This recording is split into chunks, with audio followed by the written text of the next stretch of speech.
Psalm 27. Orin Dáfídì orí kẹtàdínlọ́gbọ̀n. Olúwa ni ìmọ́lẹ̀ mi àti ìgbàlà mi. Ta ni èmi ò bẹ̀rù?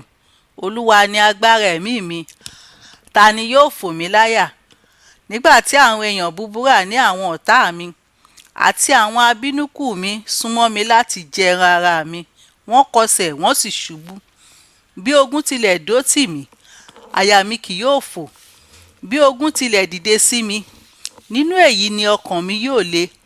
Ohun kan ni èmi ń tọrọ lọ́dọ̀ Olúwa, òun náà ni èmi ò máa wá kiri, kí èmi kí ó lè máa gbé inú ilé Olúwa ní ọjọ́ ayé mi gbogbo, kí èmi kí ó lè máa wo ẹwà Olúwa, kí èmi kí ó sì máa béèrè nínú tẹ́ḿpìlì rẹ̀.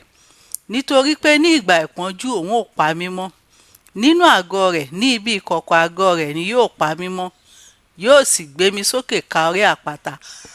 Nígbà yìí ni orí mi yóò gbé sókè ga ju àwọn ọ̀tá mi lọ tí ó yí mi ká. Nítorí náà ni èmi ò ṣe rúbọ ayọ̀ nínú àgọ́ rẹ̀. Èmi ò kọrin, nítòótọ́ èmi ò kọrin ìyìn sí Olúwa.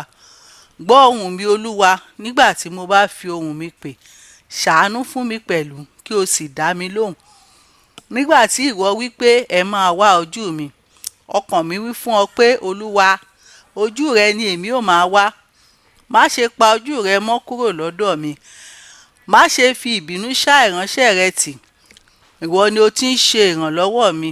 Má fi mí sílẹ̀, bẹ́ẹ̀ ni kí o má ṣe kọ̀ mí, Ọlọ́run ìgbàlà mi. Nígbà tí bàbá àti ìyá kọ̀ mí sílẹ̀, nígbà náà ni Olúwa yóò tẹ́wọ́ gbà mí.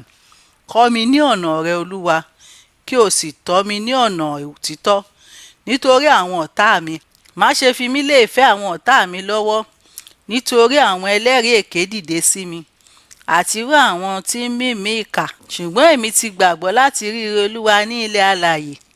Dúró de Olúwa kí o sì tújú ká, yóò sì mú ọ ní àyà lé. Mo ní dúró de Olúwa, àmín.